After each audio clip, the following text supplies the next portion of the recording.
everyone. So I just not finished, but I am on Matthew 27 and I've gone through verse 1 to 10.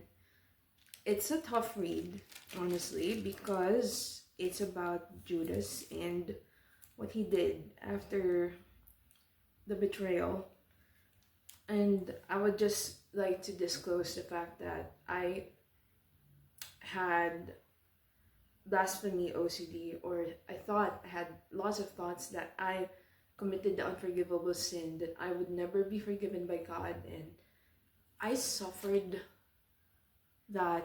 I suffered those thoughts for months or a year or something along those lines. But fact is, I thought that I was never going to be forgiven by God, and I cried multiple times whenever I had those thoughts. I cried for days.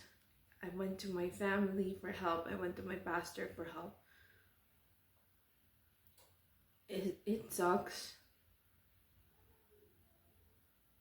thinking that there is no more hope for you, that you don't deserve forgiveness, that you'll never be forgiven. This was prior to me getting diagnosed with OCD, by the way, so I had no clue that was what I was dealing with. But all this to say,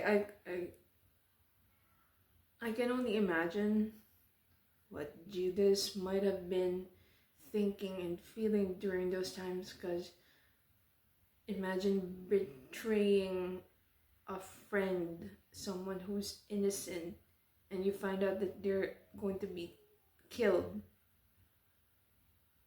The remorse that comes with it.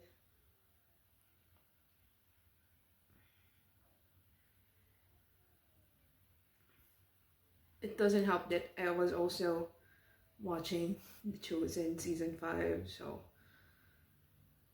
can't wait for season 6, and what an opener it'll be.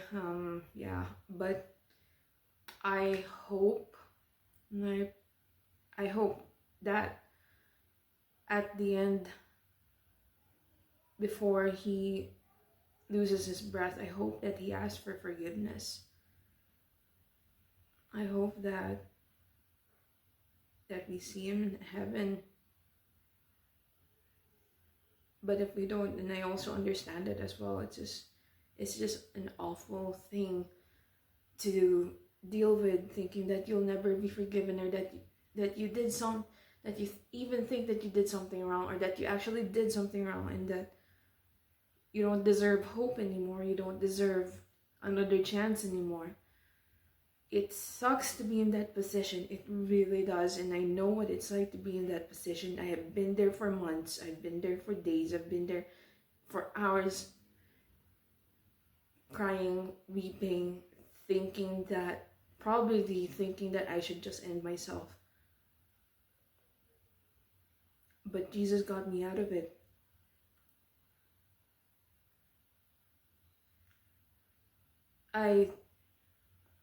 He could have asked for forgiveness. Jesus would have forgiven him for sure, because that's how our God is. He is a forgiving God. And I would say this to all of my fellow brethren who are suffering with blasphemy OCD. You are not far from God's love or God's grace. And I know what it's like to struggle with intrusive thoughts, especially struggling with blasphemy, struggling with thoughts that do not align with God's character. It's tough to deal with, but know that God is with you at all times. He's never gonna let you go. And just keep praying, keep seeking, keep knocking, keep asking for healing, keep asking for forgiveness for whatever you may or may not have done. And also, do not hesitate to seek help from your pastor, friends, family, even a therapist if you have to, because I've also gone through a therapist, and they've helped me a lot. They've saved my life multiple times already. I won't deny that. Yes, they help a lot. So Do not hesitate to seek for help. If you want to message me, feel free to message me.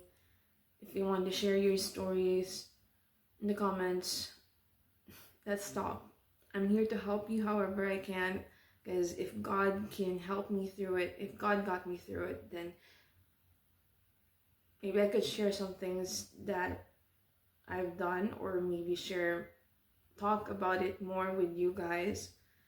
But ultimately, of course, God should be your number one help, because He's the only one who can cure our intrusive thoughts. He's the only one who can cure our anxieties completely, because there is no cure for OCD, as according to research and science. There is no cure for it, but only God can get us through it, because with God nothing is impossible. And His forgiveness is always going to be there. Just keep seeking, keep searching for Him, and don't ever lose sight of Him. Don't ever depart from Him. That's all I can really say, to be honest. Just know that Jesus loves you. We're here for you, rooting for you, and just feel free to message me anytime, like what I said earlier. So, bye.